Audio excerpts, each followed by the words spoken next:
Lo voy a intentar replantear así, fuente derivada, porque, por ejemplo, el protocolo de Minnesota o tú citabas informes de Comisión Interamericana de Derechos Humanos. Por un lado tenemos ONU, Ujú. Organización de Naciones Unidas, por otro lado tenemos OEA, con todo el sistema interamericano de protección de derechos humanos, llámese Comisión, Corte Interamericana, etcétera. Son organismos de los cuales México participa.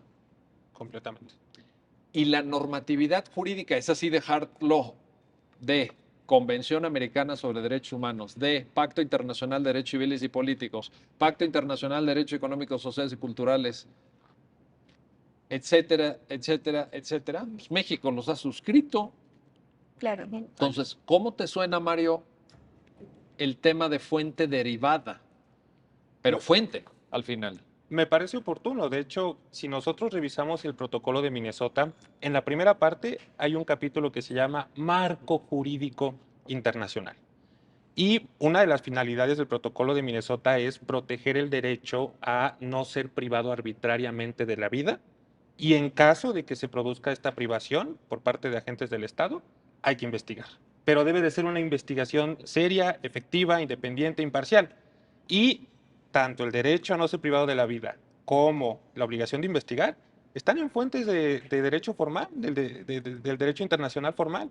Ya lo decía, Convención Americana de Derechos Humanos, Pacto Internacional de Derechos Civiles y Políticos, Declaración Universal de los Derechos Humanos. Entonces, sí están ya las obligaciones, digamos, en los tratados internacionales, y lo que hacen este tipo de protocolos, como el protocolo de Minnesota o el protocolo de Estambul, Sí, que ahorita es lo vamos a mencionar. es tratar de cumplir de una mejor manera esas obligaciones internacionales. Entonces, yo creo que no es válido el argumento de que si una de las partes te está solicitando que se aplique uno de estos protocolos porque pueden cumplirse de mejor manera derechos humanos, no es válido que se conteste diciendo hay una división entre el hard law y el soft law, uno es obligatorio y el otro no. No, no, no, espera. Vamos a dialogar con ese protocolo, vamos a dialogar con las vías como pueden hacerse efectivos esos derechos humanos. Quizá haya otros protocolos, quizá el día de mañana se inventen o se creen nuevos protocolos para juzgar ejecuciones extrajudiciales. Por eso la sentencia lo refiere en la parte final. El protocolo de Minnesota es una vía, pero puede haber más. Que esa justificación, esto es una crítica que me gustaría hacer, no se hizo con el protocolo de Estambul. Hoy en día no hay ninguna duda de que el protocolo de Estambul es obligatorio y que se conceden amparos en caso de que no se aplique el protocolo de Estambul, en caso de que se alegue cuestiones de tortura. Nada más que en esos precedentes, en mi opinión, sí faltó por parte de la primera sala justificar por qué se tiene que aplicar ese protocolo.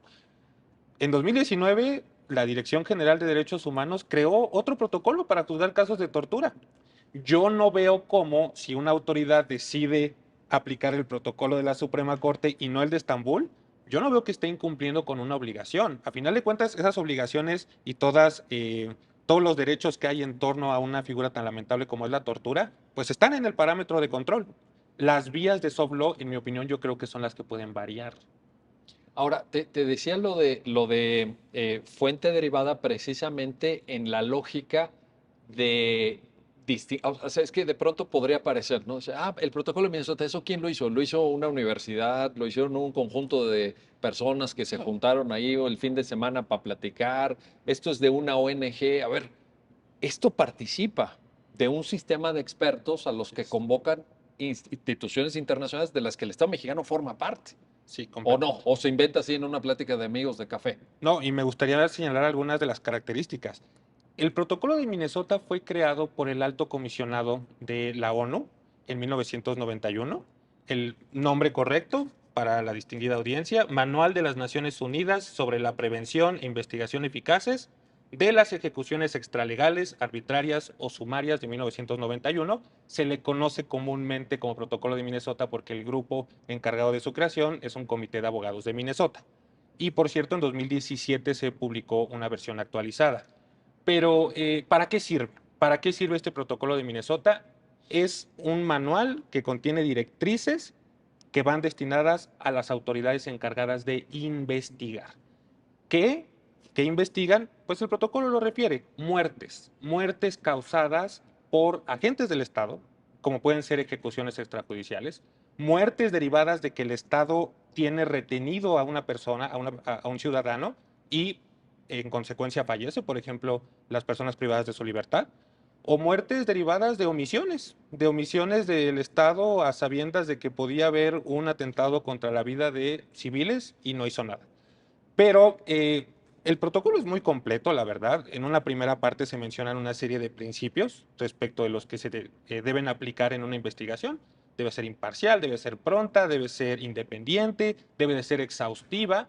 Hay un párrafo en esta primera parte del protocolo de Minnesota que constantemente citan las cortes internacionales, nuestra propia Suprema Corte. Por cierto que este protocolo ha sido utilizado por Tribunal Europeo de Derechos Humanos, Corte Interamericana, Comisión Interamericana, nuestra Suprema Corte. Bueno, este párrafo indica lo mínimo que debe de tener una investigación. Identificar a víctimas, recabar pruebas, interrogar a testigos, interrogar a peritos, determinar cuál fue la causa de la muerte, si fue una causa natural o se debió a otras circunstancias, y desde luego la investigación debe estar enfocada a fincar responsabilidades. Pero así como hay muchos principios de este protocolo, pues dicen cosas muy particulares respecto de una investigación, cómo excavar fosas, cómo reconstruir la cronología de los hechos, cómo recabar pruebas físicas como las armas, cómo identificar muestras biológicas. Incluso el protocolo de Minnesota tiene un apartado para identificar la tortura en los cuerpos humanos. Es decir, si a una persona se le asfixió, si a una persona se le golpeó en el estómago, si a una persona se le propiciaron descargas eléctricas, si se le colgó de alguna de las extremidades de su cuerpo. Y en la parte final, una serie de esquemas, una serie de mapas que trae el protocolo de Minnesota para que las autoridades encargadas de investigar vayan recabando información. Es un documento muy completo. Hay que aplicarlo, hay que dialogar con él. Desde luego teniendo en cuenta todas esas obligaciones internacionales. Sin duda.